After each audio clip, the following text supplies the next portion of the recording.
Recording in progress. Okay, allora buongiorno a tutte e a tutti, benvenuti a questo primo incontro del ciclo di seminari che stiamo curando con Alessio Lembo, dal titolo Storia ed educazione nell'età moderna, Spinoza e dintorni. In questa prima tranche di incontri, che durerà fino a giugno, ci occuperemo in realtà non tanto di Spinoza, ma, degli autori che Spinoza poteva conoscere direttamente o indirettamente. Questi incontri, che verteranno quindi su Machiavelli, Bacon, Hobbes e Leibniz, saranno poi corredati anche da una serie di incontri più generici, più generali, sul tema dell'educazione e della storia nell'età moderna. Nel prossimo semestre, almeno idealmente, quindi a partire da ottobre, ci dedicheremo invece più precisamente a Spinoza. Ad aprire il nostro seminario non potevamo trovare una persona migliore di Pierre-François Moreau, che non ha certo bisogno di presentazioni, ma per coloro che non dovessero conoscerlo, Pierre-François Moreau è uno dei maggiori specialisti del pensiero spinoziano, ha insegnato per anni all'ENS di Lione, di cui è attualmente, se non erro, professore emerito, ma continua il suo lavoro organizzando ogni anno comunque il Seminar Spinoza. Se dovessimo elencare tutti i suoi lavori su Spinoza, arriveremmo tranquillamente a giugno, perciò ricordiamo solo a titolo esemplificativo Spinoza, Expérience et Éternité, Problèmes du Spinozisme, Spinoza e le Spinozisme e la nuova edizione francese, che ci auguriamo in realtà diventare l'edizione di riferimento delle opere di Spinoza.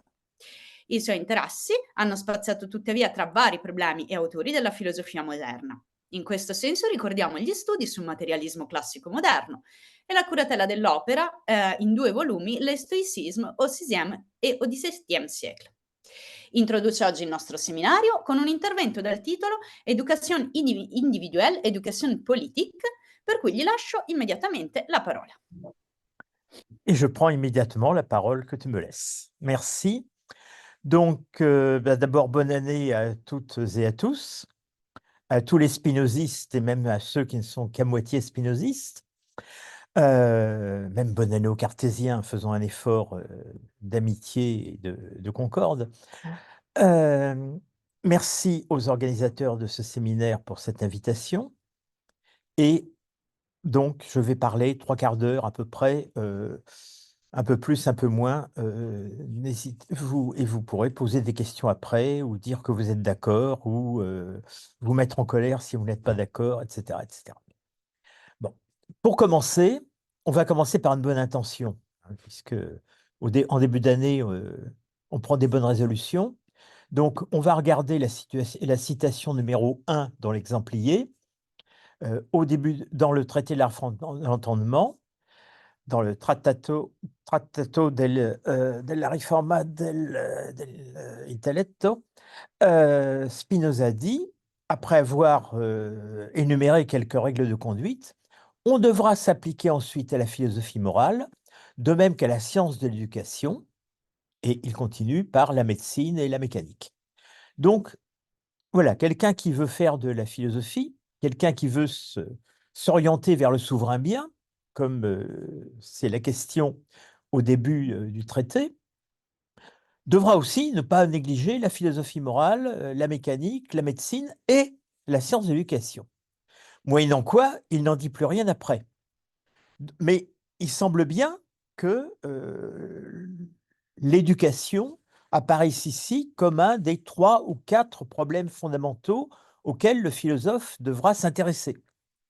Alors, du coup, on est un peu surpris que les œuvres de Spinoza parlent si peu de l'éducation, alors qu'elles parlent, par exemple, beaucoup de philosophie politique et beaucoup de physique ou de mécanique. En tout cas, on peut se demander, est-ce qu'il en dit du bien? Est-ce qu'il a une conception positive de l'éducation? L'ennui, c'est qu'on a l'air de tomber presque tout de suite sur des contre-exemples. En effet, lorsque Spinoza est en correspondance avec Simon de Vries et le cercle de Simon de Vries, ils sont en train d'étudier les premiers théorèmes de l'éthique. Simon de Vries lui dit qu'ils envient beaucoup le jeune Caserius à qui Spinoza donne des cours. Voilà, Spinoza éducateur, Spinoza en train de donner des leçons de philosophie. Et Spinoza répond à Simon de Vries, citation numéro 2, lettre de février 63, « Vous n'avez pas raison de porter envie à Casearius, nul être ne m'est plus à charge, et il n'est personne de qui je me garde autant. » Donc, voilà un éducateur qui se méfie de celui qu'il s'est chargé d'éduquer et qui avoue être ennuyé, l'avoir à charge, c'est-à-dire être fatigué par lui. Je vous avertis donc, et voudrais que tous fussent avertis, qu'il ne faut pas lui communiquer mes opinions, si ce n'est plus tard quand il aura mûri. Il est encore trop enfant et trop inconsistant, plus curieux de nouveautés que de vérité.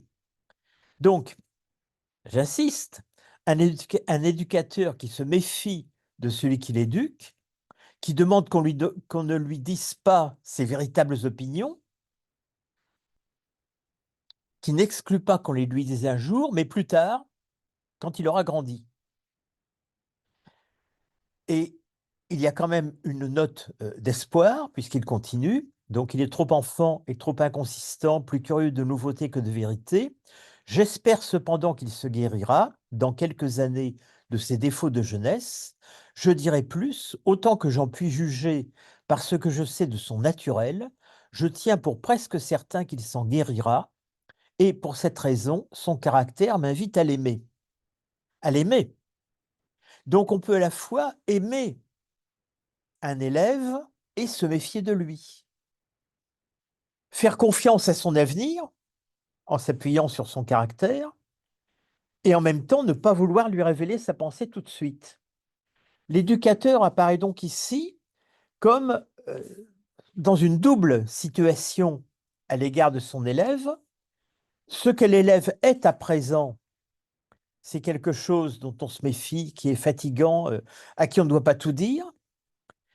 Mais ce qu'il sera plus tard, et qu'on peut commencer à déchiffrer dans ce qu'il est dès maintenant, c'est quelqu'un que l'on peut aimer. On peut en quelque sorte l'aimer d'avance pour ce qu'il sera.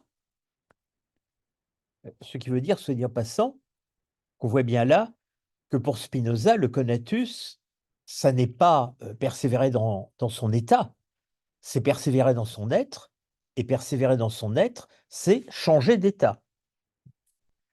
Lorsque Casarius aura quitté l'enfance et l'inconsistance et qu'il soit arrivé à la maturité, alors on pourra lui enseigner la vérité, on pourra lui enseigner ce qu'on pense, et en quelque sorte, on l'aime déjà par anticipation sur ce qu'il sera capable de faire. Alors, on pourrait être un peu réfrigéré par cette idée qu'il ne faut pas enseigner le vrai à ses élèves. Euh, Vous tous qui m'écoutez là, vous êtes certainement enseignants, ou beaucoup d'entre eux sont enseignants ou vont le devenir.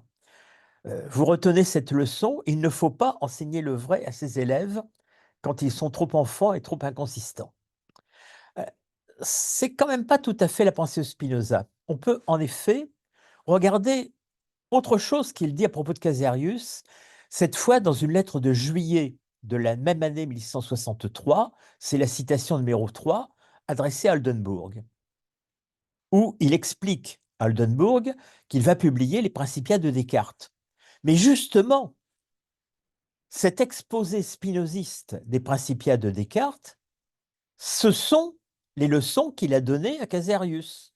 Je cite, « Quelques-uns de mes amis me demandèrent une copie d'un certain traité contenant l'exposition, suivant la méthode géométrique, de la deuxième partie des principes de Descartes et un résumé des plus importantes questions de métaphysique, traité dicté par moi il y a quelque temps à un jeune homme à qui je ne voulais pas communiquer librement ma propre manière de voir. » Donc, quand on ne veut pas expliquer à Caserius le spinozisme, on ne lui explique pas n'importe quoi quand même. Après tout, on pourrait lui donner des cours sur Aristote. C'est encore l'auteur qui est le plus enseigné dans les universités irlandaises à ce moment-là. Mais justement, non. On ne lui enseigne pas le spinozisme, on ne lui enseigne pas non plus Aristote, on lui enseigne quelque chose entre les deux, au fond, qui est Descartes. Autrement dit, Descartes, ce grand esprit si ingénieux, qui a eu le seul tort de ne pas inventer le spinozisme, mais dont apparemment la pensée et la méthode peuvent être conçues comme quelque chose de préparatoire au spinozisme ou de travail de terrain sur lequel le spinozisme plus tard pourra se développer. Donc, à la fois, Spinoza enseigne en privé à Caserius Descartes parce qu'il ne veut pas encore lui enseigner à penser Spinoza, tout en pensant que plus tard, il pourra la lui enseigner. Et bien de même, face au public des intellectuels et des érudits et au grand public, au moins qui sait le latin, de son époque, il a la même attitude. Je ne vais pas encore leur enseigner le spinozisme, je ne vais pas encore publier l'éthique, et on sait que 7 ans plus tard, il renoncera même à la publier de son vivant, mais en attendant, je leur enseigne du Descartes. Je conclus sur ce point. Donc, il ne s'agit pas d'enseigner le faux, il s'agit d'enseigner quelque chose qui peut être préparatoire au vrai. Et par ailleurs, il ne s'agit pas non plus d'enseigner ce qui peut être préparatoire au vrai sans précaution. Je lis la suite de la lettre. Comme il m'était difficile de répondre à mes amis par un refus, je me mis au travail et en 2 semaines, j'ai terminé cette première partie et je l'ai remise à mes amis qui alors me demandèrent l'autorisation de publier le tout.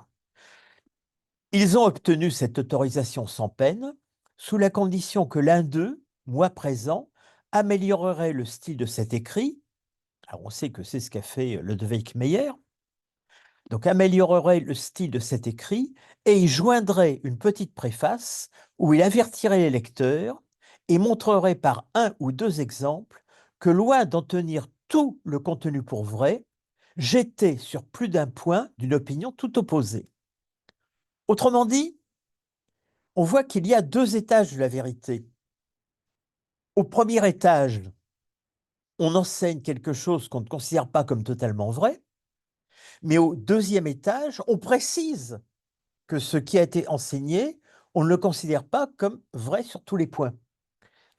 Donc, Spinoza ne prône pas ici un enseignement du mensonge, il propose au fond une vérité sélectionnée ou une préparation à la vérité, mais tout en prévenant épistémologiquement, si j'ose dire, que la vérité n'est pas totalement enseignée, n'est pas totalement contenue dans cet enseignement.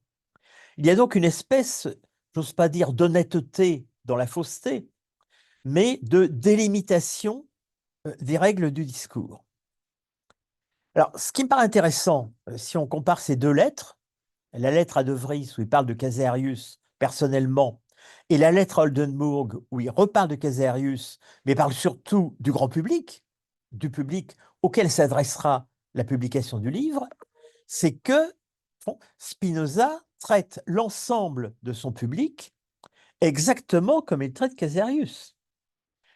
Ce qui nous laisse penser que la précaution qu'il prend à l'égard de Caserius à cause des préjugés de l'enfance, c'est la même précaution que celle qu'il prend à l'égard du grand public, à l'égard de préjugés qui ne sont plus les préjugés de l'enfance, mais probablement les préjugés politiques et religieux, ceux qui l'empêcheront de publier l'éthique et ceux qui déclencheront les attaques contre le traité théologico-politique.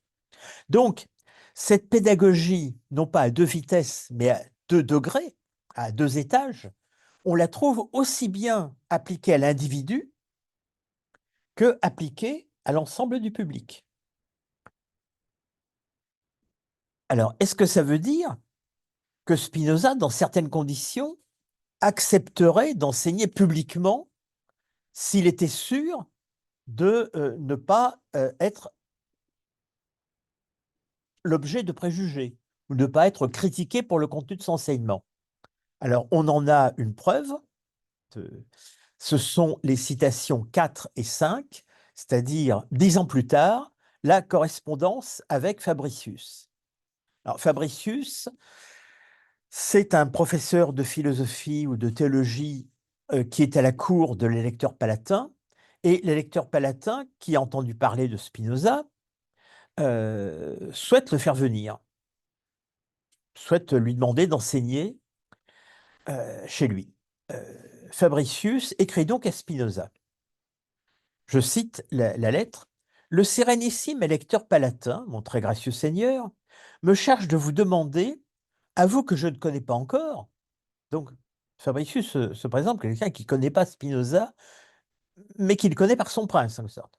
Donc, à vous que je ne connais pas encore, mais qui êtes très recommandé au prince, si vous seriez disposé à accepter une chaire ordinaire de philosophie dans son illustre académie, vous recevriez la rétribution annuelle à laquelle ont droit les professeurs ordinaires. Vous ne trouverez nulle part un prince plus favorable au génie supérieur, au nombre desquels il vous range. Donc, la parole du prince, telle que rapportée par Fabricius, est importante, est intéressante. Il considère Spinoza comme un génie supérieur, il lui offre une chaire, il va le payer.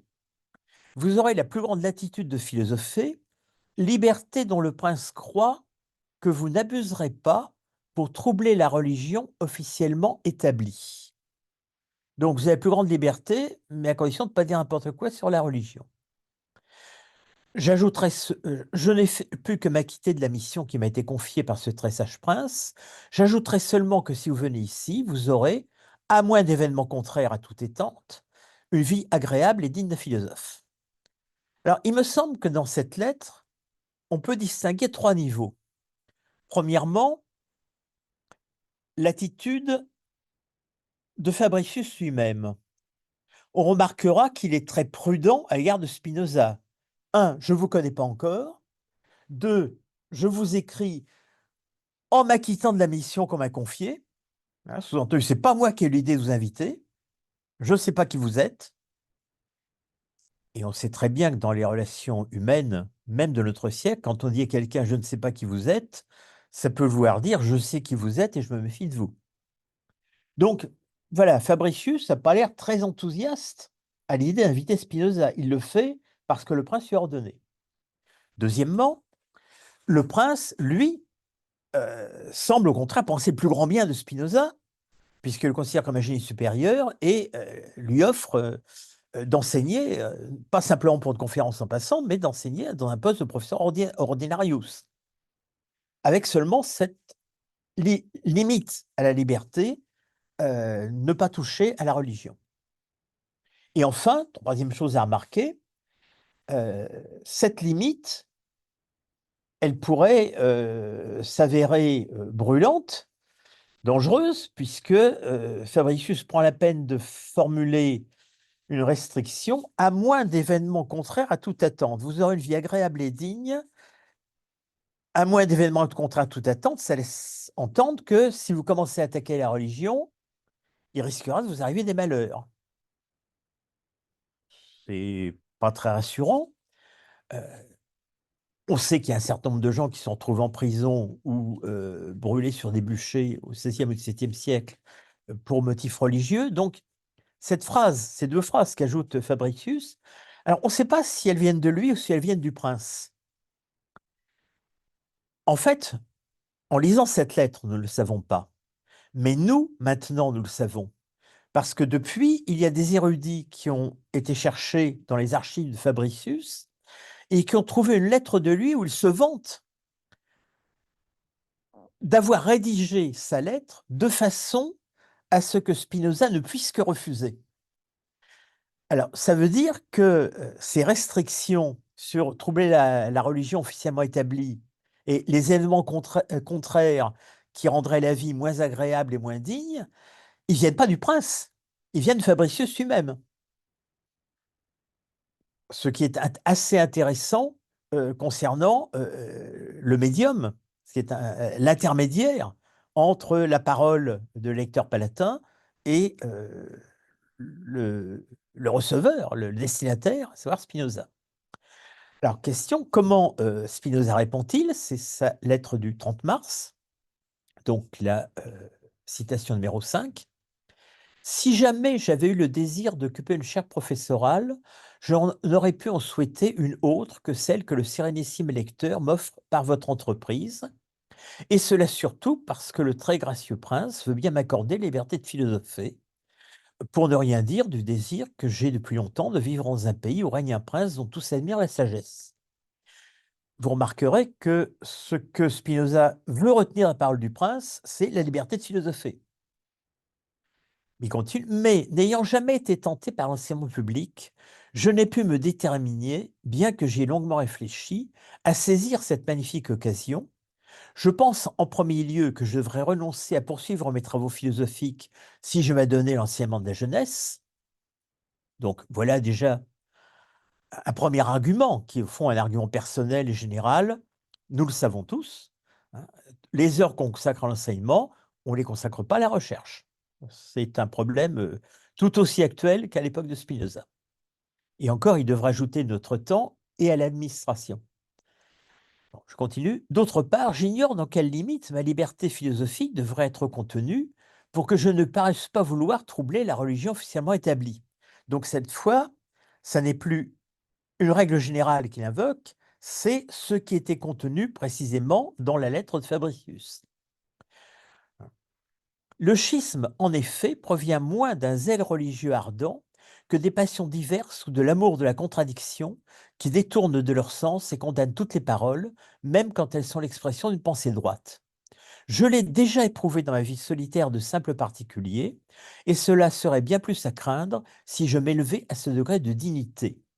Vous voyez donc, monsieur, que ce qui m'arrête, ce n'est pas du tout l'espoir d'une fortune plus haute, c'est-à-dire d'un autre poste, mais l'amour de ma tranquillité que je crois pouvoir préserver de quelque manière en abstenant de leçons publiques. On a donc deux raisons de ne pas faire des leçons publiques. Un, la méfiance à l'égard de l'enseignement général qui prend du temps et gêne la recherche. Et deux, la prudence à l'égard de cette limite que Fabricius a imposée à la liberté de philosopher. Donc il y a tout de suite ici quelque chose qui règle la difficulté, qui instaure une barrière à la possibilité d'enseigner. Quand je demandais tout à l'heure quels étaient les préjugés auxquels Spinoza pouvait s'entendre s'il publiait sa philosophie et qui le poussaient à publier plutôt des Principia tirés de Descartes, eh bien, on a la réponse ici, ce sont les préjugés de la religion. Alors, est-ce que ça devient une règle générale? Est-ce qu'on peut imaginer que dans une cité, on puisse se débarrasser de ce genre de préjugés? C'est même pas si sûr que ça. En effet, je vous propose d'aller voir tout de suite la citation numéro 13, Predici, dans le traité politique. Donc, lorsque Spinoza se demande comment régler la vie dans une monarchie. Je cite 649. Les académies, c'est-à-dire les universités, fondées aux frais de l'État, ont généralement pour but moins de cultiver les intelligences que de les comprimer. Au contraire, dans un État libre, les sciences et les arts seront parfaitement cultivés, car on y permettra à tout citoyen d'enseigner en public à ses risques et périls. Autrement dit, non seulement Spinoza se méfie des préjugés religieux qu'on pourrait opposer à la recherche, mais en outre, il semble penser que les universités en tant que telles, au moins dans l'état actuel des choses, servent moins à cultiver les intelligences qu'à les réprimer. C'est-à-dire que ici, c'est pas la religion elle-même qu'il met en cause, c'est l'État. Et il semble donc ici faire l'apologie de l'enseignement privé. Alors, on peut s'en étonner, mais après tout, c'est ce qu'il fait lui-même. C'est ce qu'il fait lui-même, non pas du tout dans un enseignement privé au sens où on l'entend actuellement en France ou en Italie, c'est-à-dire un enseignement où d'autres institutions que l'État encadrent l'enseignement, mais un enseignement où ce sont des individus, des citoyens qui enseignent. Donc, la répartition du privé et du public n'est pas tout à fait la même que celle à laquelle nous pensons, nous, spontanément. Car il s'agit ici bien d'enseignants publics, mais cet enseignement est fait par un citoyen et non ni par une université d'État, ni par une université privée. Et bien entendu, le à ses risques et périls, bon, c'est ce que nous entendrions, nous, par le contrôle des autres citoyens ou le contrôle de la justice. Bon. Si on met bout à bout tout ce qu'on vient de lire sur Casarius et Principia, tout ce qu'on vient de lire dans la réponse à Fabricius, et puis cette règle instaurée dans le traité politique, ça nous montre que pour Spinoza, l'enseignement n'est pas quelque chose qui va de soi. L'enseignement, c'est quelque chose qui à la fois est utile, même nécessaire, mais en même temps, dont la simple existence pose d'emblée des problèmes de barrières, de lutte, de préjugés. Donc, en quelque sorte, on n'enseigne jamais dans un champ neutre. On n'enseigne jamais dans un champ libre et sans péril. Ça ne veut pas dire qu'il ne faut pas enseigner, mais ça veut dire qu'il faut savoir ça, qu'il faut savoir à quoi on s'attend. Alors, je propose maintenant d'aller voir ce que Spinoza peut dire de l'éducation, à la fois dans l'éthique et de nouveau dans le traité politique, quand il prend ces questions en vue, souvent de façon très rapide et elliptique, mais où nous pouvons essayer de reconstruire la logique de sa pensée. Alors, je crois qu'il faut commencer par les bases anthropologiques de l'éducation, les bases anthropologiques d'abord de l'éducation individuelle. Je reviendrai tout à l'heure à la question de savoir s'il peut y avoir une éducation purement individuelle. Et spoiler, la réponse sera non. Donc, je propose de lire la citation numéro 6, Éthique 3, proposition 32, Scoli. L'expérience nous montre que les enfants, dont le corps est comme dans un équilibre continuel, rient ou pleurent du seul fait qu'ils voient les autres rire ou pleurer. Et tout ce qu'ils voient en outre faire aux autres, ils veulent aussitôt l'imiter. Je m'arrête là pour l'instant. Alors, première chose, comme souvent dans les scolies, Spinoza s'appuie sur l'expérience. Qu'est-ce que nous enseigne l'expérience ici? Elle nous enseigne que le corps des enfants est en équilibre. Et si on lit bien la phrase, on se rend compte que sous la plume de Spinoza, équilibre veut dire en fait déséquilibre. Équilibre veut dire ici un équilibre qui est perpétuellement menacé, qui perpétuellement va dans un sens ou dans l'autre. Et qu'est-ce qui gouverne ce déséquilibre? Eh bien, c'est la règle fondamentale de la psychologie spinoziste, c'est-à-dire l'imitation. Il rit ou il pleure du seul fait qu'il voit les autres rire et pleurer. Et tout ce qu'il voit faire aux autres, il désire aussitôt l'imiter. Donc, d'un côté, ils imitent les affects, et d'autre part, ils imitent les actions. C'est donc une double imitation qui règle l'équilibre ou le déséquilibre de l'affectivité et de la conduite des enfants. Je continue la citation. Et enfin, ils veulent aussitôt pour eux-mêmes tout ce qu'ils imaginent que les autres apprécient. Donc, ce qui veut dire que non seulement les biens, mais aussi les valeurs, mais aussi les idéaux, tout ce que les autres apprécient, vont être désirés par les enfants. Donc, la culture de l'imitation est toujours déjà en même temps une culture du désir, pas seulement de l'affect et de l'action, mais fondamentalement du désir.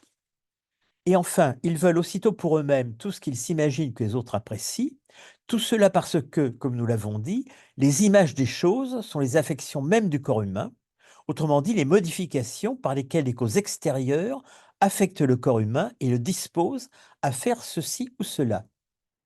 Donc, en quelque sorte, la physique qui est sous la psychologie de l'imitation, c'est la pénétration du corps de chacun par les corps d'autrui ou les corps ou les choses ou les événements qui se passent à l'extérieur.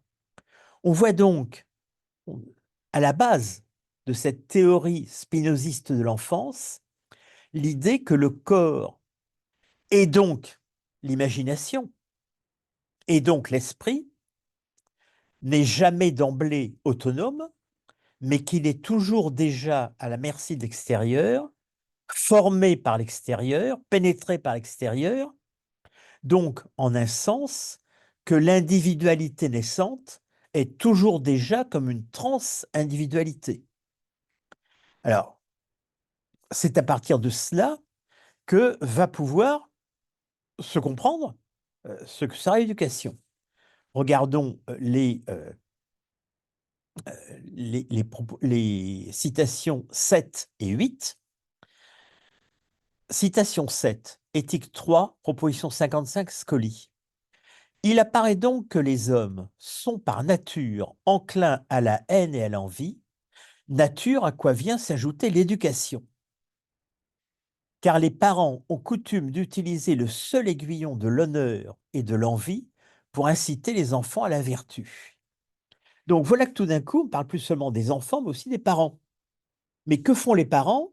Eh bien, ils utilisent les facultés imitatives des enfants, et par exemple l'envie, ou le désir de l'honneur, c'est-à-dire le désir d'imiter ce que les autres apprécient, euh, pour les inciter à la vertu, mais bien entendu, comme l'éducation peut toujours être négative ou catastrophique, inciter à la vertu, c'est inciter à ce que les parents croient être la vertu. Donc ça peut être à ce que les préjugés des parents considèrent comme la vertu. Autrement dit encore, ça peut être la haine. La haine de l'autre, la haine des groupes étrangers, la haine de ceux qui ne pensent pas de la même façon, etc., etc.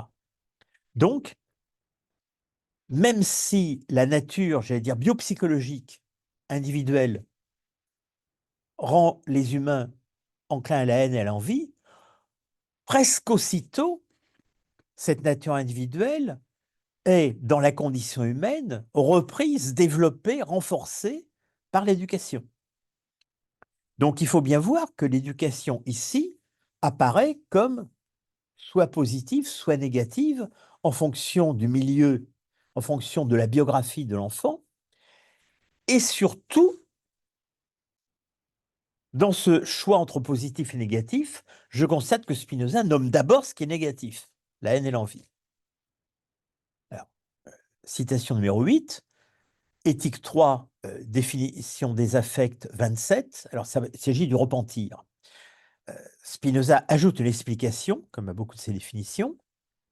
Il faut en outre remarquer ici qu'il n'est pas du tout étonnant que tous les actes que l'on nomme habituellement vicieux soient suivis de tristesse et que ceux que l'on dit droits ou justes soient suivis de joie. En effet, cela dépend au plus haut point de l'éducation. Nous le comprenons facilement par ce qui a été dit plus haut. Les parents, alors voilà de nouveau, pour l'éducation, évidemment l'éducation ça se fait au moins à deux, et on ne veut plus voir plus loin que ça se fait à trois en fait, les parents et les enfants. Les parents, en désapprouvant les premiers, c'est-à-dire les actes vicieux, en faisant aux enfants de fréquents reproches à leur sujet, et au contraire en approuvant et en louant les seconds, c'est-à-dire les actes vertueux, ont obtenu qu'aux uns se joignent des sentiments de tristesse et aux autres des sentiments de joie, ce que l'expérience confirme aussi. Donc l'expérience qui nous a d'abord appris que le corps des enfants et donc leur imagination est en équilibre, dans un équilibre qui est un déséquilibre, la même expérience nous apprend que l'éducation a profité de cet équilibre instable pour insérer dans l'imagination des enfants les jugements de valeur des parents.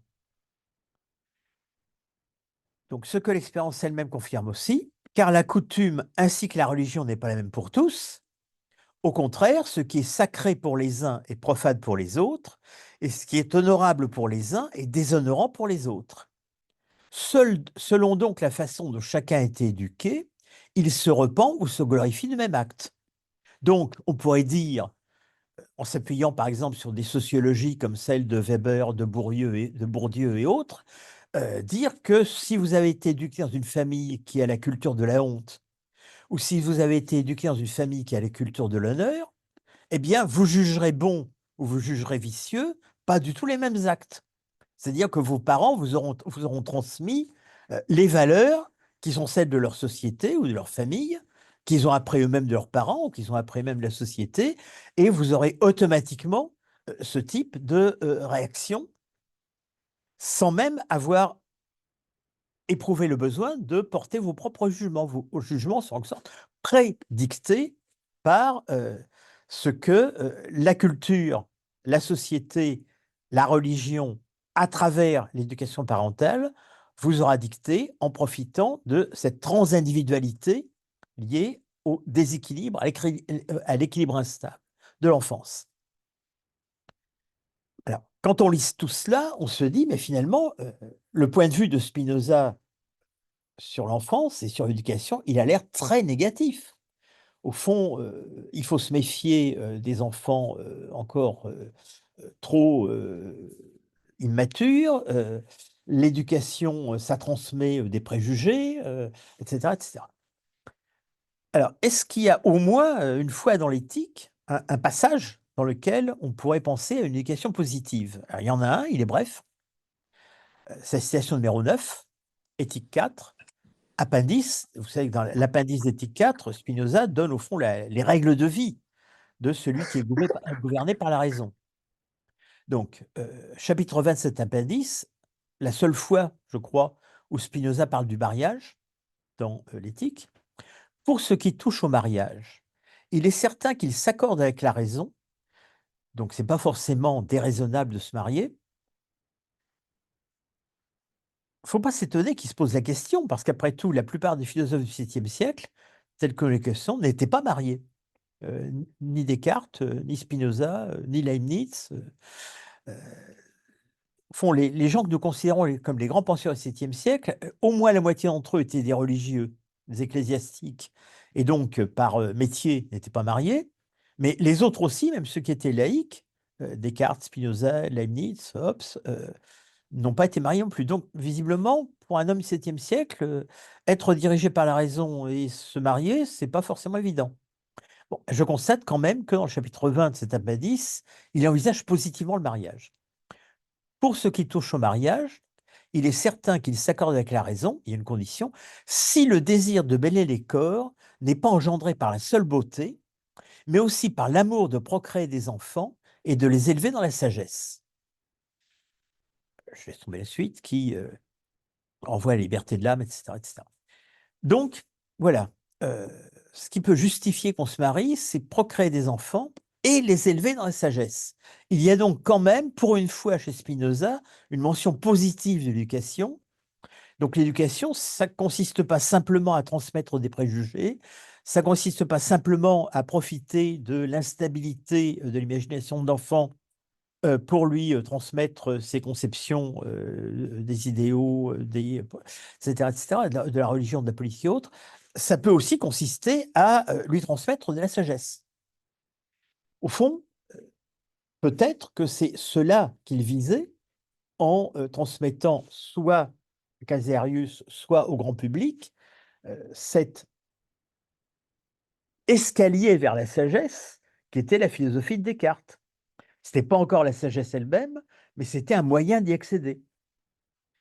Donc voilà, si on s'arrêtait à l'éthique, voilà ce qu'on aurait comme principe sur l'éducation, pour l'essentiel individuelle ici. Mais on a vu que, au fond, l'individu, il est toujours déjà traversé par bon, ce que j'ai appelé d'un terme qui n'est pas spinoziste, la transindividualité. J'emprunte ce terme à Étienne Balibar et quelques autres, c'est-à-dire par le fait que les autres sont toujours déjà présents en lui avant même qu'il ait commencé à réfléchir, que l'action des autres est présente sur son corps, que les préjugés des autres sont présents dans son enfance avant qu'il ait commencé à réfléchir, ainsi de suite. Je propose de regarder maintenant le traité politique, où nous allons d'abord dans le chapitre 6 nous demander comment les rois, c'est le traité, chapitre 6, c'est celui sur la monarchie, l'un de ceux sur la monarchie, comment les rois éduquent leurs fils et comment ils devraient être éduqués. Alors, c'est simple. De fait, les rois font exprès de mal éduquer leurs enfants et dans une monarchie bien construite, les enfants ne devraient pas être éduqués par les rois, mais par les conseillers. Alors, chapitre 7, pardon, chapitre 6, paragraphe 7 du traité politique, ajoutait que les rois craignent leurs fils plus qu'ils ne les aiment, et cette crainte est d'autant plus forte que les fils montrent plus de capacité pour les arts de la paix et pour ceux de la guerre, et se rendent plus chers au sujet par leur vertu. Aussi les rois ne manquent-ils pas de leur faire donner une éducation qui ne leur laisse aucun sujet de crainte, en quoi ils sont bien servis par leurs familiers, qui mettent tout leur soin à préparer au roi un successeur ignorant qu'on puisse adroitement manier. Autrement dit, la mauvaise éducation d'un prince ne tient pas à sa nature, ne tient pas à son mauvais tempérament, mais elle tient à l'influence qui est exercée sur lui par ceux qui l'éduquent, c'est-à-dire le roi d'abord et les conseillers du roi d'autre part, les familiers du roi d'autre part. Les rois, parce qu'ils craignent qu'un prince vertueux leur fasse de l'ombre, puis éventuellement soit disposé à les remplacer un peu trop vite, et les familiers du prince, parce qu'ils pensent que quand le roi va mourir, s'ils veulent manipuler le futur roi, eh bien, ils ont intérêt à ce que celui-ci n'ait pas trop de vertu et ne soit pas trop formé à son futur pouvoir. Donc, on voit bien une nouvelle fois que les vertus et les vices de l'individu ne dépendent pas d'emblée de lui-même, mais dépendent d'abord de l'éducation qu'il a reçue. Et cette éducation, exactement comme c'était dit dans l'éthique, s'appuie sur la fragilité et la perméabilité de l'enfance. C'est dans l'enfance du prince que le roi peut essayer d'empêcher d'avoir un rival possible, et c'est dans l'enfance du prince que les courtisans peuvent essayer d'avoir un successeur le plus manipulable possible. Donc, qu'est-ce qu'il faut faire si on veut construire une monarchie bien édifiée? Alors, citation numéro 11, traité politique 6-10, l'armée doit être formée sans exception des seuls citoyens.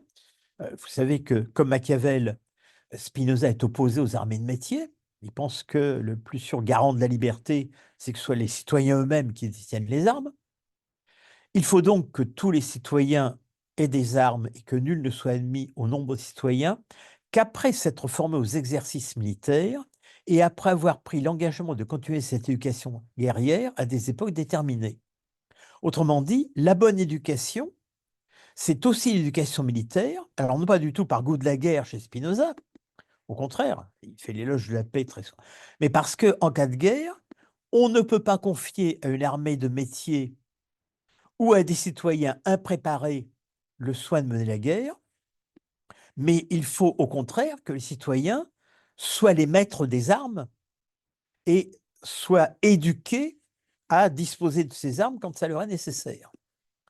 Et enfin, citation numéro 12, paragraphe 20 du même chapitre, le soin de diriger l'éducation des fils du roi incombe également au conseil, aussi bien que la tutelle, dans le cas où le roi meurt, en laissant pour successeur un enfant ou un adolescent. Donc, contre ce qui était dit au paragraphe 7, les rois et les courtisans cherchent à éduquer mal le prince. Eh bien, dans une monarchie bien formée, au contraire, les conseillers du prince, donc non plus les courtisans, mais les conseillers qui sont représentatifs de la cité, doivent premièrement diriger l'éducation et prendre la tutelle du prince si c'est nécessaire. Il s'agit donc toujours de faire contrôler l'éducation, mais cette fois de la faire contrôler par les représentants de la société et non plus par le pouvoir lui-même. Bon. Tant qu'on en est là, au fond, même si on a mentionné le rôle de la société dans l'éducation, le rôle d'autrui, de l'individualité dans la structure des individus, on a quand même, pour l'essentiel, parlé que de l'éducation individuelle, que de la formation individuelle. Mais déjà, on a vu que cette formation individuelle, elle était pénétrée de part en part par l'extérieur. Il n'y a pas d'auto-éducation et que même l'éducation par les parents, à travers les parents, c'est d'autres choses qui parlent, c'est-à-dire la société, la cité, la religion, etc., etc. On peut maintenant se poser la question de savoir comment éduquer la société elle-même, comment éduquer les citoyens, non plus en tant qu'enfants individuels, mais en tant que citoyens. Alors, d'une part, le traité théologico-politique, je n'ai pas de citation ici, je me contente de résumer ce qu'on peut y trouver sur ce point. Euh, le traité théologico-politique nous a enseigné, c'est une citation bien connue, que la nature ne crée pas de peuple ou de nation, ce sont les lois, les mœurs, la langue qui le font. Donc nous retrouvons ici l'idée de formation collective. Donc la formation collective forme non seulement les individus, mais elle forme également les collectivités. La collectivité incarnée, cristallisée dans des lois et des mœurs, forme la collectivité en tant que masse enseignée. Donc la forme cristallisée de la multitude que sont les lois et les mœurs forme la forme enseignée de la même multitude en tant que masse enseignée. Donc, les citoyens, à la fois chaque citoyen individuel et le citoyen en tant que masse, reçoivent une certaine éducation de la multitude même sous la forme institutionnelle que sont les lois. Ainsi, le seul fait de vivre dans une cité forme les citoyens et leur donne un certain caractère, un certain tempérament, certaines habitudes, certaines mœurs et certaines idéologies, pour utiliser un terme qui n'est pas de Spinoza. Ça veut dire qu'on a plus de chances de former de bons citoyens quand la structure de la République est bonne et de mauvais citoyens quand la structure de la République est mauvaise. Et c'est pourquoi Spinoza, à la suite de Machiavel et toujours avec l'exemple d'Hannibal, rappelle que lorsque les citoyens sont vicieux, ça n'est pas aux citoyens eux-mêmes qu'il faut le reprocher, c'est à leurs dirigeants ou à la forme permanente des dirigeants, c'est-à-dire la structure de l'État. Alors, si on s'arrêtait là, sur les 3/4 d'heure que je parle, je m'accorde encore 1 minute, 2 minutes. Si on s'arrêtait là, on pourrait penser ici, au fond, à une conception statique de l'éducation politique. C'est-à-dire, la structure de l'État est bien faite, donc les citoyens sont formés en tant que bons citoyens. Mais en réalité, ce n'est pas tout à fait la même chose. Il y a certes cet aspect-là, mais il y a une autre situation, il y a un autre aspect qui est la dimension dynamique de cette éducation politique. Spinoza se pose la question, alors au chapitre 9, et ça me paraît intéressant, ça n'est plus au chapitre sur la monarchie, c'est au chapitre sur l'aristocratie. Et dans ce chapitre, où l'Assemblée des citoyens, par définition, a un beaucoup plus grand rôle, et donc on pourrait penser que dans une démocratie, si Spinoza avait pu en parler, ce serait la même chose, il y a la question de la délibération des citoyens à l'intérieur de l'Assemblée. Traditionnellement, les défenseurs des pouvoirs aristocratiques, tyranniques, despotiques critiquent les assemblées en disant, premièrement, dans une assemblée, on ne peut pas garder le secret, et deuxièmement, il y a trop de transparence, et deuxièmement, dans une assemblée, on met du temps à délibérer, et ce temps, parfois, peut être nuisible à l'efficacité de l'action. D'où la formule qu'on répète depuis Tite-Live, pendant que les Romains délibèrent, Sagonte périt. Vous connaissez l'histoire, la ville de Sagonte est assiégée, elle fait appel aux Romains, les Romains se réunissent pour discuter, pour savoir s'ils interviendront, la discussion dure trop longtemps, et quand ils ont fini par prendre une décision, c'est trop tard, la ville est tombée. Donc ce thème, pendant que les Romains discutent, Sagonte périt, ça revient à dire le temps de décision de l'Assemblée est trop long, et ça empêche l'efficacité de l'action politique. Alors, je trouve intéressante la réponse de Spinoza parce qu'elle va beaucoup plus loin que la politique, uniquement. Donc, je cite le texte, c'est la citation numéro 14, la dernière, euh, traité politique, chapitre 9, paragraphe 14. Si Sagonte succombe, pendant que les Romains délibèrent, voyez Tite-Live, Histoire 21-6, il est vrai aussi que la liberté et le bien public périssent lorsqu'un petit nombre d'hommes décident de tout par leur seule passion. Les esprits des hommes sont en général trop émoussés pour pénétrer au fond des choses du premier coup, mais ils s'aiguisent en délibérant, en écoutant et en disputant. Et pendant qu'ils cherchent tous les moyens d'agir à leur gré, ils trouvent un parti qui a pour lui l'approbation générale et auquel personne n'aurait songé auparavant. Alors, je trouve ces deux formules extrêmement importantes, pas seulement parce qu'elles disent que la décision collective, c'est supérieur à la décision individuelle. C'est une garantie contre la tyrannie. C'est toujours à cause de ça qu'on cite ce passage. Il y a quelque chose de plus. Ça veut dire que la connaissance elle-même permet de progresser. Ça veut dire que la connaissance collective issue de la discussion ou de la délibération permet de trouver une solution sur laquelle, premièrement, tout le monde se met d'accord, ça c'est l'aspect démocratique si on veut, et surtout auquel personne n'avait songé auparavant. Donc la bonne solution, elle n'était jamais déjà là, elle n'était jamais à la disposition de personne d'emblée. Il a fallu que la discussion entre les citoyens la construise.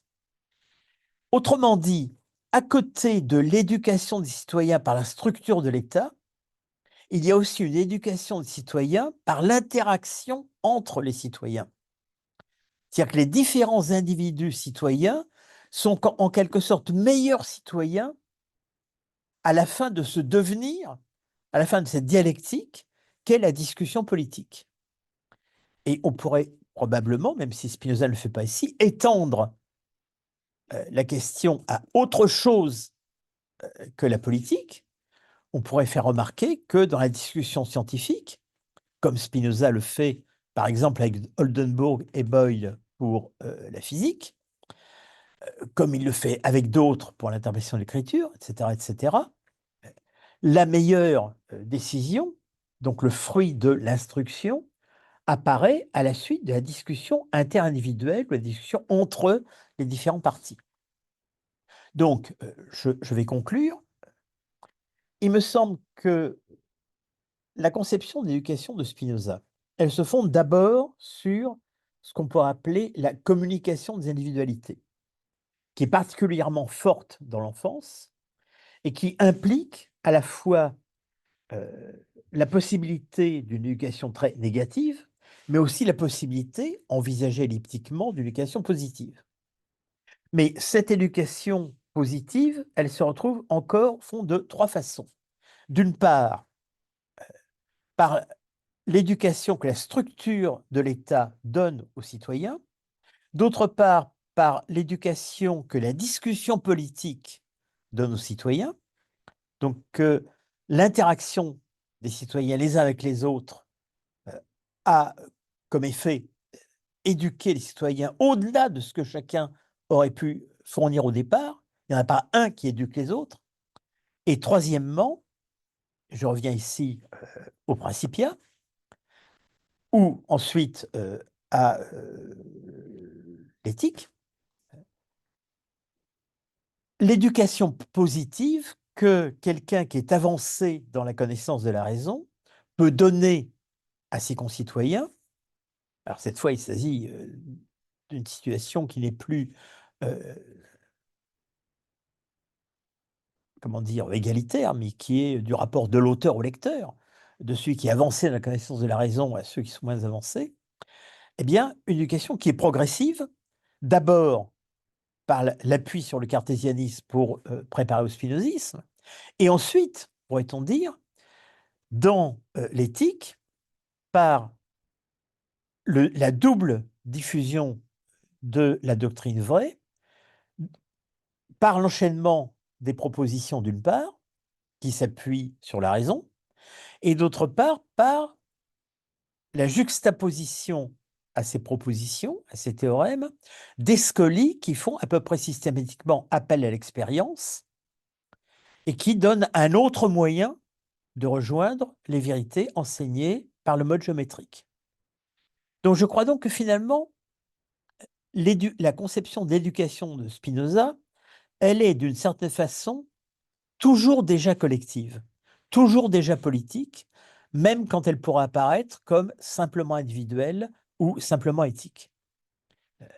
Il y a au fond l'idée chez Spinoza que la multitude en politique et la structure de la doctrine en philosophie, en sciences, etc., euh, dans d'autres domaines, est toujours déjà là avant l'individu. Et je crois que c'est peut-être ça qui rend Spinoza tout à fait original parmi les théories de l'éducation. Voilà, je vous remercie de votre attention.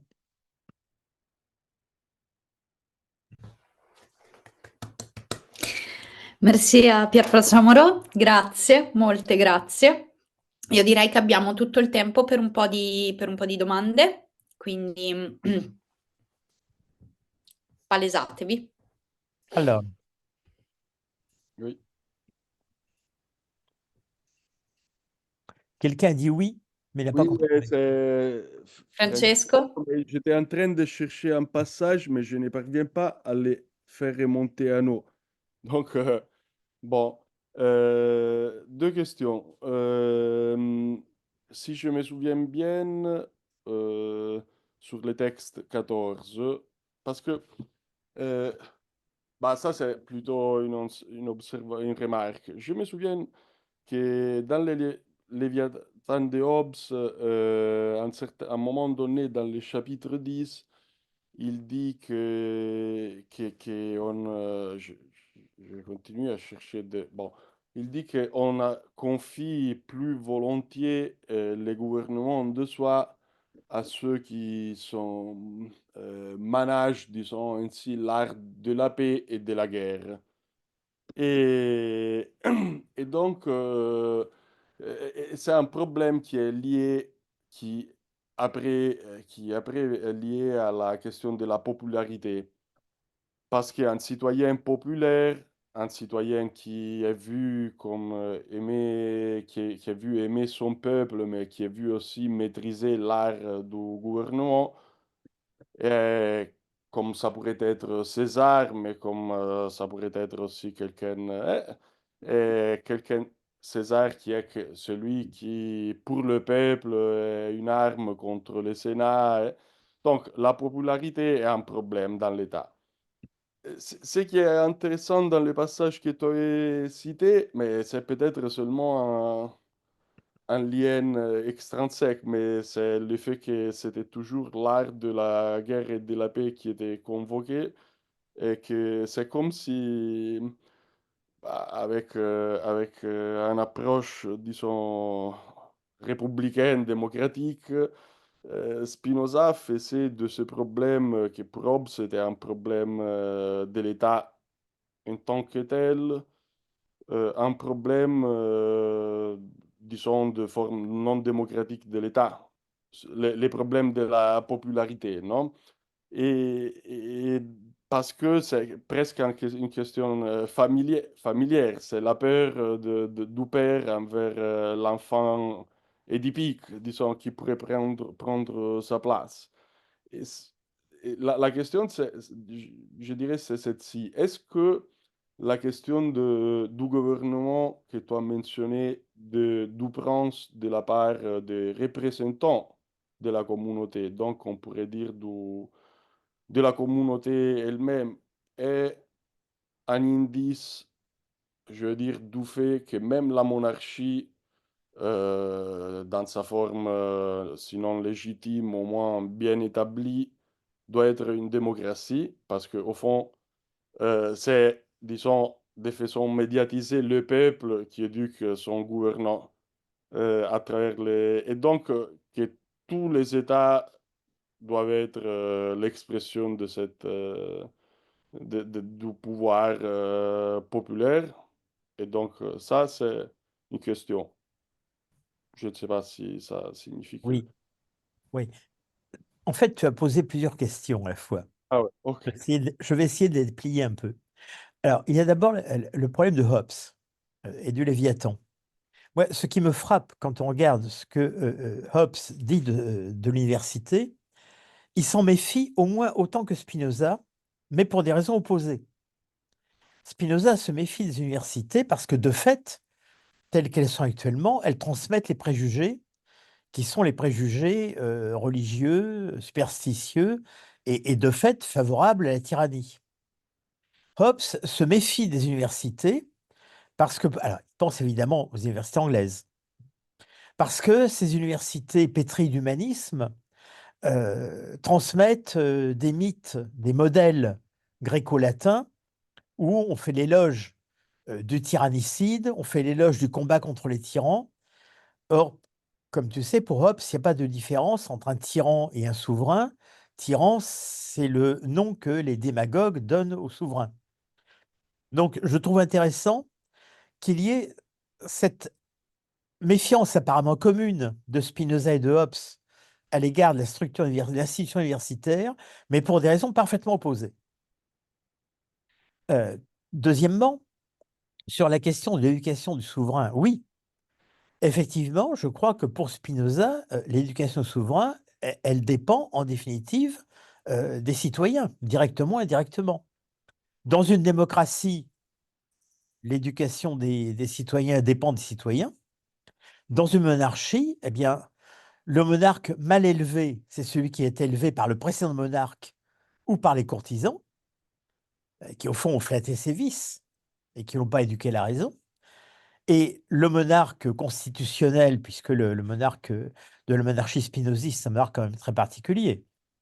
Le monarque constitutionnel, encadré par la structure de l'État, c'est celui qui a été préparé par le Conseil, qui est le reflet de la société, de la multitude au fond, euh, à gouverner selon les règles de l'État, c'est-à-dire des règles rationnelles.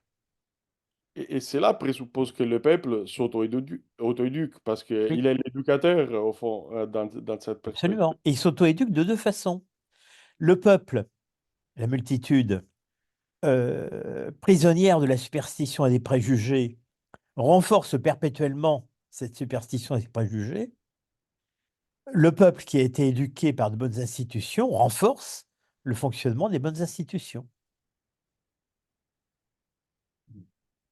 Et je ne sais pas, Martha, si je peux poser rapidement une deuxième question. Et la deuxième question concernait par contre les échanges épistolaires que tu as cités au début. Parce que, au fond, on a toujours discuté d'une possible lecture straussienne, non, de Spinoza. Donc, est-ce que, bien sûr, une question, c'est les Principia, là où il le dit lui-même, je ne dis pas ma pensée, même si je ne dis pas le contraire de ma pensée. Et ce qu'il fait, c'est de reconstruire, au moins dans quelques mesures, ce que Descartes dit. Et autre chose, c'est les traités théologico-politiques. Mais dans ce sens, la diffidence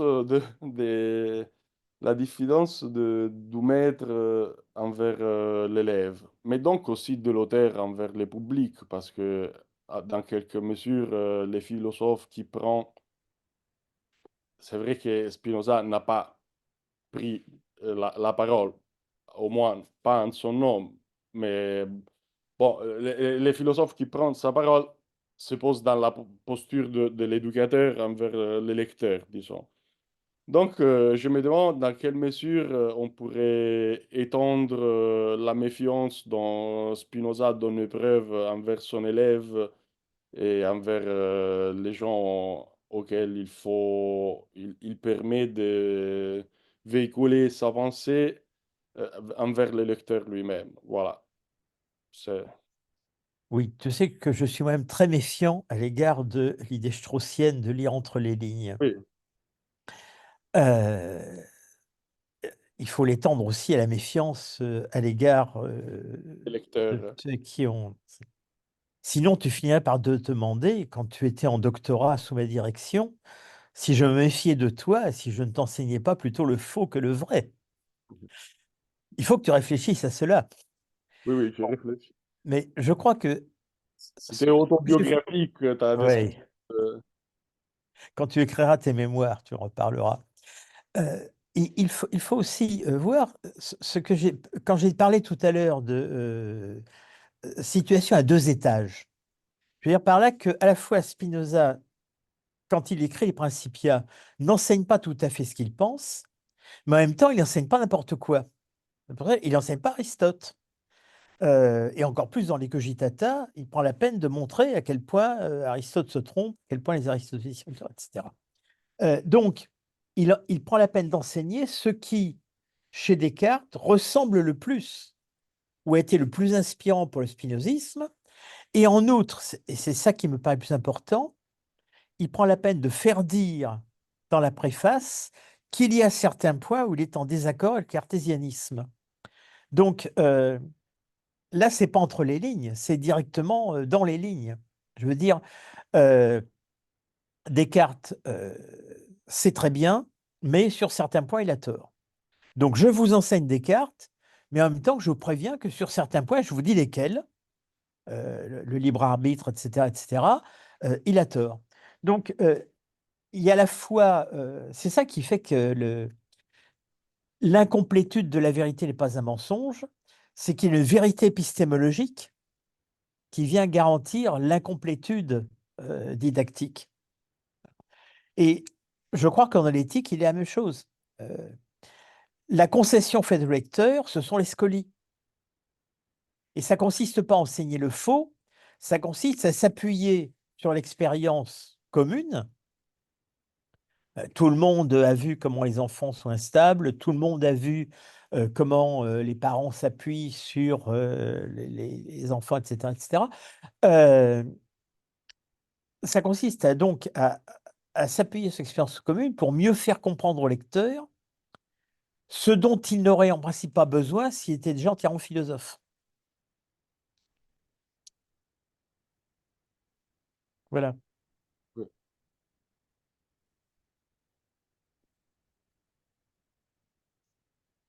Y a-t-il d'autres questions? Ci sono domande?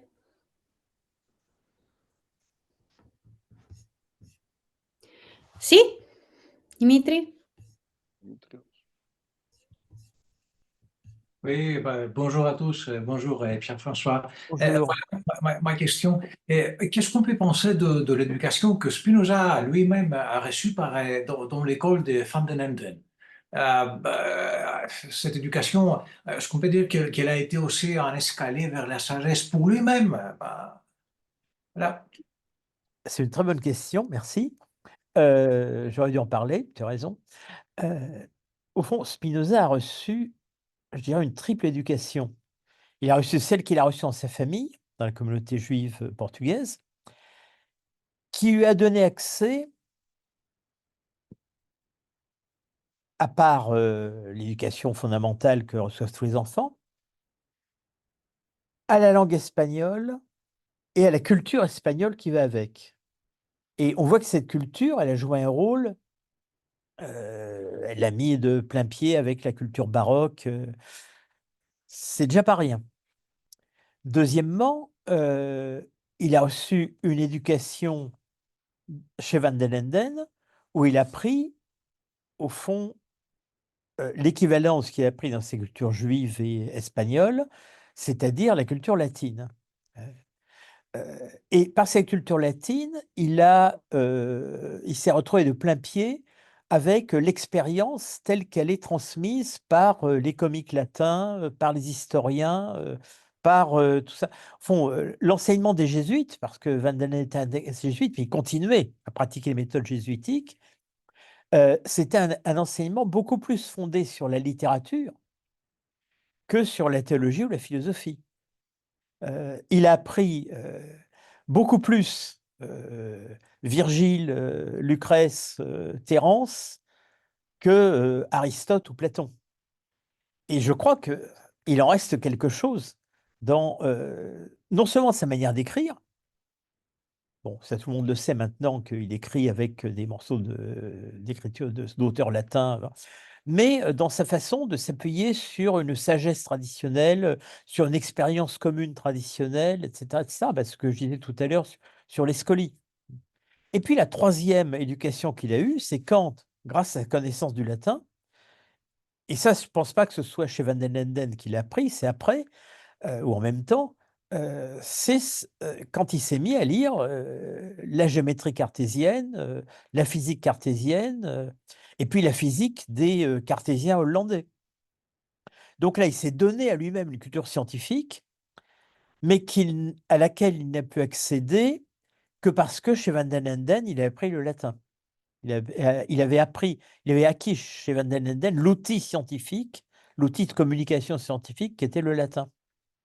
Donc je crois voilà qu'il y a eu 3 éducations successives au fond, une éducation juive et espagnole, une éducation latine, baroque, un autre type de baroque et une auto-éducation scientifique, mais à laquelle, son éducation chez Van den Enden lui a donné accès, lui a donné moyen d'accès.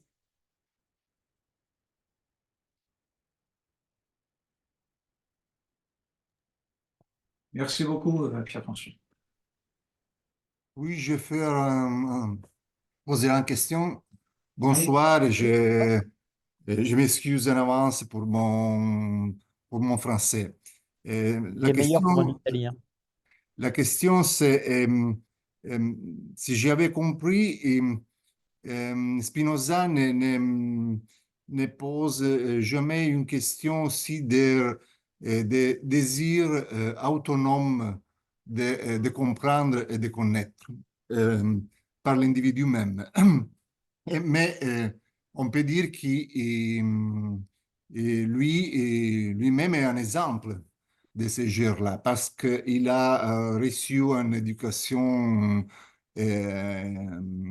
rabbinique et il a, à un certain moment, a vu les besoins d'avoir une approche plus critique vers cet enseignement. Et aussi, et même envers la philosophie, vers Descartes, vers Hobbes,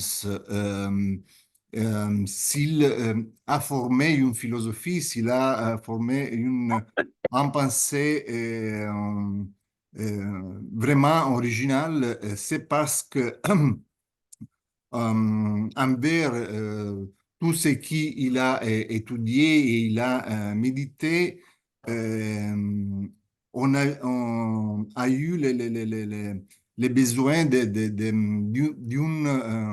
recherche autonome, qu'on peut dire une sorte d'auto-formation dans la pensée et puis philosophique. Mais si j'avais compris, et et que c'est quelque chose qui, par rapport les trans-individualisme que vous avez dit, pose une question qu'il y a toujours, on peut dire, une sorte de marge, une sorte de petit marge qui est l'autonomie de l'individu par rapport au conditionnement de la société, des autres, etc. Mais il ne dit rien sur ce point-là, si je ne me trompe. Oui. Merci. Alors, merci de cette question. D'abord, je ne suis pas sûr que Spinoza ait eu, au sens strict, une éducation rabbinique. Il a eu une éducation juive d'abord, Oui. mais d'après les documents révélés par Vasias et Van der Tak dans les archives, qui sont trouvés dans les archives de la communauté, Spinoza n'a jamais suivi les cours supérieurs de l'école Talmud Torah, donc sa famille ne le destinait pas à devenir rabbin. Donc il a eu au fond une éducation juive commune. Il se peut que des rabbins l'aient trouvé intelligent et rêvé en faire un rabbin, mais ce n'était pas le projet de sa famille, hein. Le projet de sa famille, c'était qu'il succède à son père dans la gestion de l'entreprise. Donc, une grande partie de ce qu'il sait de la tradition juive, il l'a appris après. Alors là aussi, comme je disais tout à l'heure à propos du latin, euh, l'avantage de l'éducation juive, c'est qu'elle lui a donné la connaissance de l'hébreu, qui lui a permis ensuite à lui-même d'apprendre d'autres choses. Exactement comme Van den Linden lui a donné le latin, qui lui a permis ensuite d'apprendre d'autres choses. Alors, maintenant, sur la question de fond de l'auto-éducation. Quand il dit que, quand il insiste sur le fait que les enfants sont formés par la famille, par les différents types de familles, etc., en même temps, je crois qu'il insiste aussi sur le fait que chaque individu est formé non seulement par le pays où il vit, la société où il vit, la famille où il vit, etc., mais aussi par sa biographie individuelle. C'est-à-dire qu'une fois qu'il y a le donné commun, qui est celui de la famille, de la religion initiale, peu à peu, il y a l'individualité pas donnée dès le début, où elle est donnée de façon très vague et très, très passive. Elle se forme petit à petit grâce aux rencontres de la vie individuelle. Et c'est pour ça que Spinoza n'est pas le même que tout enfant de la communauté Talmud Torah, comme Meyer n'est pas le même que tout enfant de la communauté luthérienne, etc., et ainsi de suite. C'est-à-dire, je dirais que le désir d'apprendre, le désir d'autonomie, il n'est pas donné d'emblée, mais il est formé peut-être par réaction. Et peut-être que justement, ce qui sépare Spinoza de ce qu'on pourrait appeler une idée de l'éducation humaniste, c'est qu'en général, une éducation humaniste pense qu'il y a chez l'enfant d'emblée un désir d'autonomie, de perfection, d'harmonie, qu'il faut combler, qu'il faut remplir. Alors que Spinoza est plus sensible au fait qu'en réalité, les désirs complexes sont produits au fur et à mesure de l'itinéraire individuel, et que le désir d'autonomie, qui est réel, il n'est pas donné d'emblée, il est formé par transformation du conatus, par transformation de l'effort pour persévérer dans son être, sous l'effet de la résistance aux événements, des stratégies que l'individu déploie peu à peu pour ne pas se laisser dévorer par le monde extérieur. Quand je disais tout à l'heure que perseverare in suo esse, il faut surtout pas le traduire par persévérer dans son état, mais persévérer dans son être, je voulais dire par là que persévérer dans son être, c'est transformer son état. Donc partir d'un désir d'imiter, d'un désir des biens que sont le pouvoir, le plaisir, l'argent, pour, au bout d'un certain temps, produire par réaction, par contre-réaction, le désir de savoir. Est-ce que je suis clair? Je veux dire que le désir de savoir est un désir réactif. Quand on regarde le début du traité de la réforme de l'entendement, les désirs qui sont nommés sont d'abord les désirs des biens de la vie courante. Et c'est seulement au bout de plusieurs paragraphes, par réaction contre ces biens, contre ces désirs, qu'émerge le désir du souverain bien qui passe par le désir de savoir. Merci.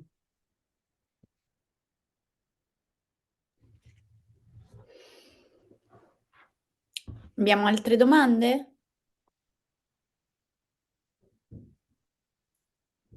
Io ne avevo fatta una per scritto. Pardon, je n'avais écrit une, mais s'il n'y en a pas d'autres. Je ne sais pas si la chat se voit. Sì, sì, sì, sì, oui. Bon, je la dis alors. Oui. En Dis-la à haute voix. Di- Oui, ah, en fait, j'ai l'impression dans ta reconstruction deux modèles simultanés. L'un du rapport entre le maître, donc à une éducation qui vient de nous, de l'eau, donc les maîtres envers ou les parents envers, même si bien sûr les parents aussi n'est jamais euh, bon, mais il y a un second modèle où l'éducation est plutôt horizontale, disons. On pourrait se demander dans ces contextes si l'éducation est simplement transmission ou communication de contenu? Évidemment, non, parce que au moins dans les passages sur la démocratie, ça semblerait que euh, ce qui arrive à l'intérieur du débat, c'est l'imprévu, donc l'inattendu, la nouveauté, auquel on n'avait pas pensé. Si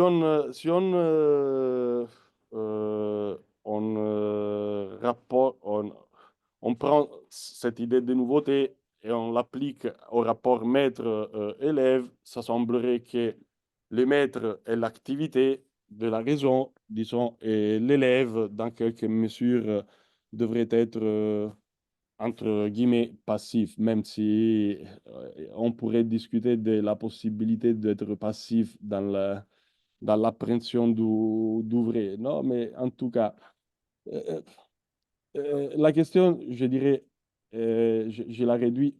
Cette chose aussi s'entrelace avec ce que tu disais de l'éducation publique ou mieux étatique, donc de la méfiance de Spinoza envers l'éducation étatique, pas publique, qui semble étendre les... Ça, c'est quelque chose que peut-être on a vécu, tout le monde a vécu sur lui-même ici, non? On se sent... bon, et il semblerait d'entendre ces camarades qui disent, écoute, l'université, c'est un discours qui me trouve sensible parce qu'on s'interroge sur notre fonction, non, d'enseignant. Parce que est-ce que notre métier, c'est de tuer les intelligences ou c'est Oui, de... oui, bien sûr, Et, ouais, on peut y résister. mais- et donc, mais en tout cas, la question, c'est ça. L'alternative est, disons, la fonction publique de l'enseignement privé. Et c'est ça que, au moins dans ton discours, Spinoza semble privilégier, au moins ce qu'il veut pratiquer lui-même. Or, bien sûr, on ne peut pas prendre un auteur du XVIIe siècle et l'appliquer aujourd'hui. Mais ce que je me demande, c'est si dans cette alternative, disons, euh, euh, d'une... tout- Schmitt disait que la pensée libérale avait cette idée que la vérité venait du libre marché des opinions, non? Et donc, les parlementarismes, etc.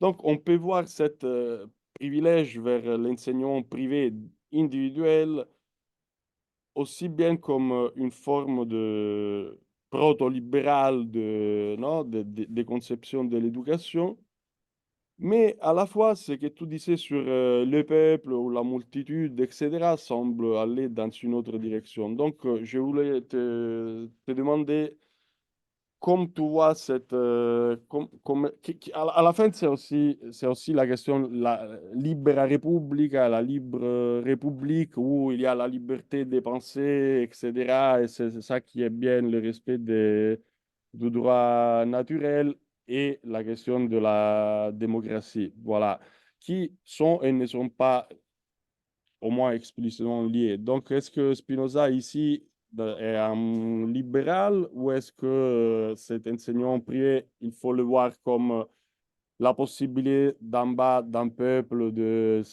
s'auto-éduquer? Voilà. Mais je crois qu'ici, comme tu disais tout à l'heure, il ne faut pas actualiser à l'excès. Euh, il me semble qu'il s'est produit un phénomène depuis le 19e siècle. Il s'est produit graduellement un phénomène que Spinoza évidemment ne connaissait pas, qui est la constitution d'universités en un autre sens que les institutions universitaires qui existaient du temps de Spinoza.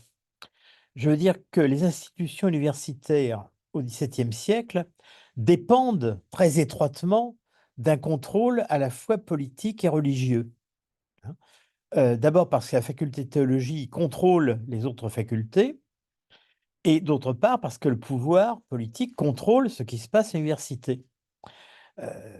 Et ça s'est vu aux Pays-Bas, aux Provinces-Unies, Au moment des querelles entre gomaristes et arminiens, il y a eu des purges à l'université.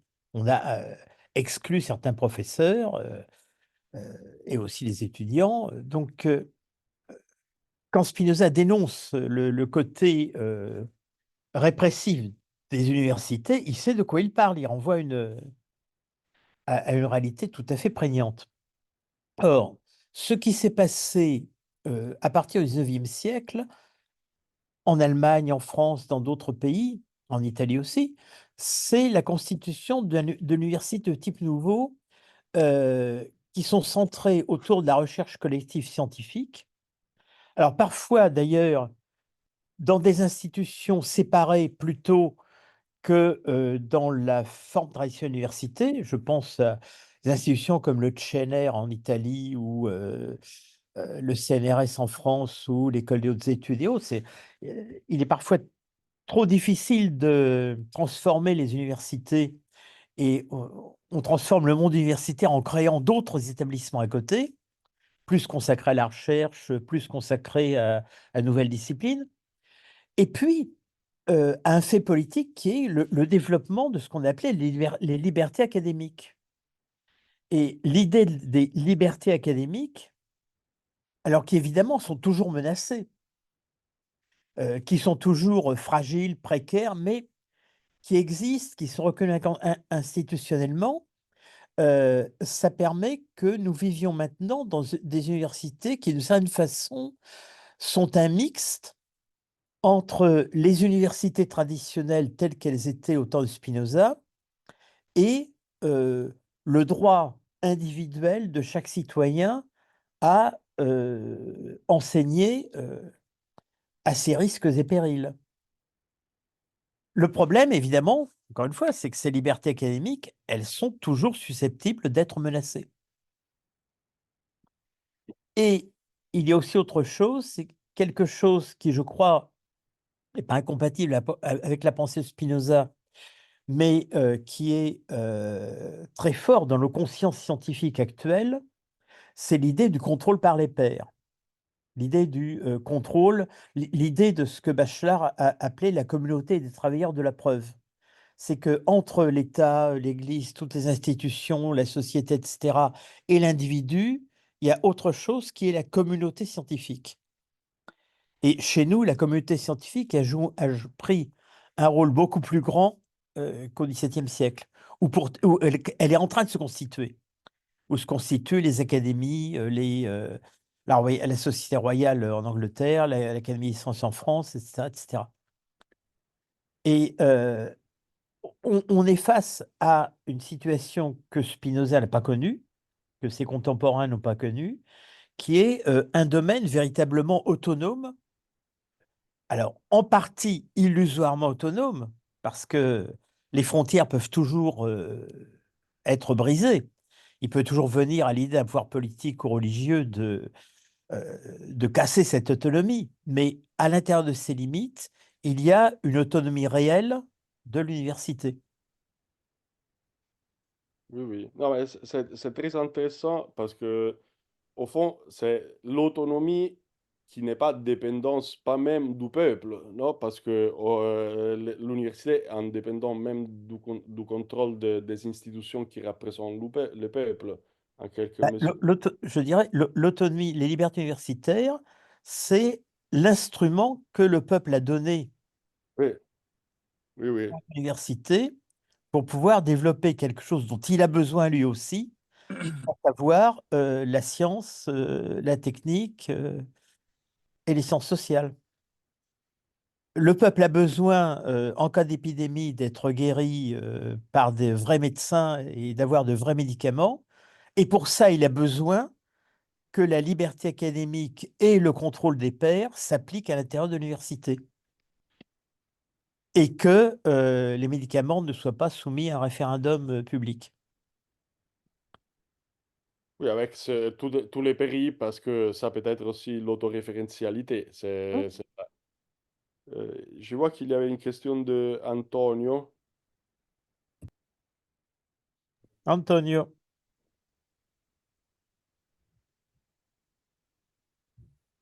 J'ai une question, je peux la poser? Oui, Oui, bien sûr. Merci Pierre-François pour ta communication. J'ai une seule question. Certains historiens du spinozisme comme Van Diaz estiment que lorsque Spinoza a quitté ou lorsqu'il avait déjà quelques problèmes avec la communauté ou après la mort de son père, et que lorsqu'il ne partait plus suivre les cours euh,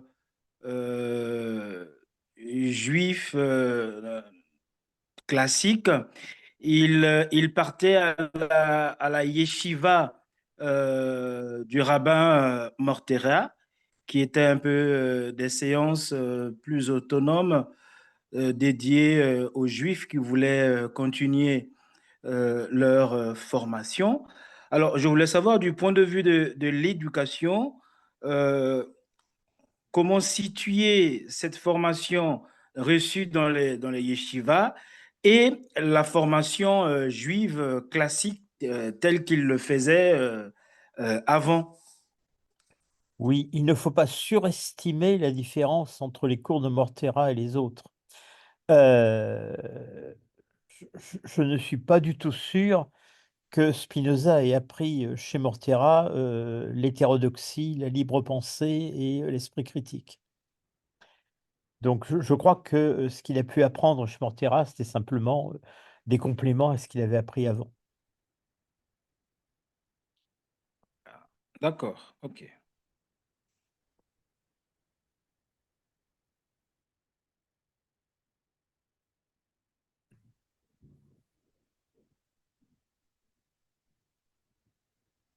Bien, bah, s'il n'y a plus de questions, on arrête. Il y avait une question dans la chat, mais je ne sais pas si celui qui l'avait posée ou il est là ou pas. Je ne sais pas s'il la lire ou... Attends, tu as vu une question dans le... Oui, Attends, je la vois bon, pas. je vais la lire parce que Oui, là, c'est oui, là. intéressant quand même. Je ne sais pas si vous la voyez, Pierre-François, Non, mais non, non. de toute façon, je vais la lire. Vas-y. Lorsqu'on parle d'une éducation plus liée à la littérature latine, qui se reflète dans les styles des scoli de l'éthique, parle-t-on d'une éducation plus associée à l'imagination et au premier genre des connaissances? Est possible dans ce sens de parler d'une virtuosité de l'imagination liée à la manière dont les œuvres artistiques, comme les grandes œuvres littéraires, nous affectent? Ça s'arrête là? Oui. Ouais. Oui, Oui, il est clair, je crois que c'est le rôle, disons, la troisième strate de l'expérience. L'expérience, c'est à la fois ce que j'ai vécu moi-même, ce que j'ai vu vivre aux autres, ce qui est déjà un peu plus large, mais aussi ce que j'ai appris de l'expérience passée que transmet la littérature ou que transmettent les arts. Alors, Spinoza cite, et parfois, souvent même, parfois explicitement, souvent implicitement, les auteurs latins. Il cite aussi les auteurs italiens, il cite l'Arioste, il cite pas les auteurs néerlandais. Il n'a pas l'air du tout branché sur la littérature néerlandaise. Et je crois que pour lui, ça donne un accès à la connaissance par l'imagination. Et l'imagination, ce sont des idées inadéquates, certes, mais qui peuvent toujours avoir un noyau adéquat. Et s'appuyer sur les exemples littéraires ou sur les citations littéraires pour accéder à la connaissance du deuxième genre, bah, c'est s'appuyer sur le noyau d'adéquation qu'il y a à l'intérieur de toute idée inadéquate. Mais ça veut dire qu'il y a certaines idées inadéquates qui sont préférables à d'autres. Peut-être que les idées inadéquates de la littérature sont préférables aux idées inadéquates de la superstition.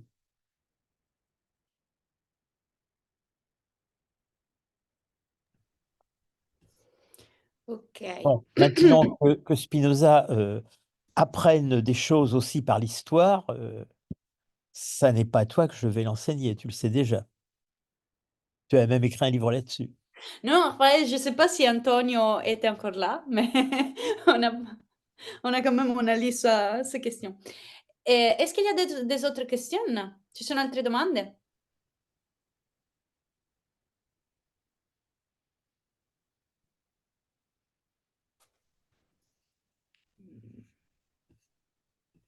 Non. Pare di no. Ah, il me reste à vous remercier à la fois de votre attention et de vos questions. A vous Je suis merci. très content de la discussion avec vous. Merci. À Merci bientôt. Merci. Merci beaucoup. Ciao. Merci. Allora arrivederci a tutti. Arrivederci. E ci rivediamo per chi è interessato, scusate.